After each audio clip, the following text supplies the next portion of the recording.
एबे आरंभ हो जाइछि यात्रा ऋतु। चलित वर्ष पाई सबु आगधाड़ीर यात्रा अनुष्ठान माने निज निजर ब्रह्मास्त्र परि नाटक धरी आगे चली यात्रा युद्धरे। सेई युद्धरे यात्रा धौली मध्य रहिछि आगरे। नाटक चंदाशोक को निजर ब्रह्मास्त्र करी बाहरिथिबा बेले एबे आउ एक ब्रह्मास्त्र आनिछि यात्रा धौली।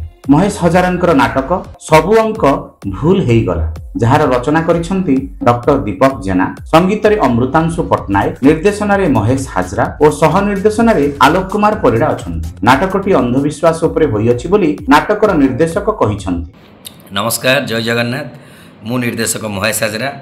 एबे नाटक प्रस्तुत चलछि यात्रा धौली रे सबु अंक भूल हेई गला। मनुष्य जीवन रे आशा और आकांक्षा जहा थाए ता केतबेले घटे केतबेले घटेनी। प्रत्येक मनुष्य जीवन में उत्थान पथन थाए से भाया किसी कहानी को नहीं नाटकटी प्रस्तुत होउछि।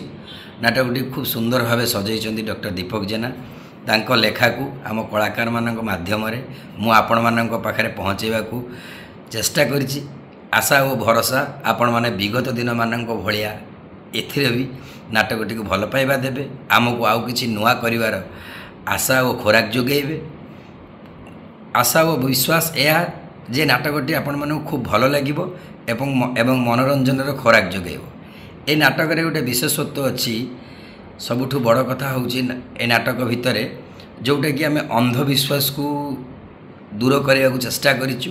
जो अंधविश्वास गाँ गहली रे एपर्यंत चली आसी ता विरुद्ध रे स्वर उत्तोलन कराई नाटक माध्यम चेष्टा करूँ समाज को किसी नुआ वार्ता देवाई एवं दर्शक बंधु मानू बहुत सारा भल पाइबा एवं आशीर्वाद साउंटिबा। जय जगन्नाथ। आमे आशा करूछु नाटकटी लोकमानक मन को निश्चय छुईबा सह ओडिशा यात्रा इतिहास रे एक नुआ रूप आनिबो। ब्यूरो रिपोर्ट, प्रणाम ओडिशा।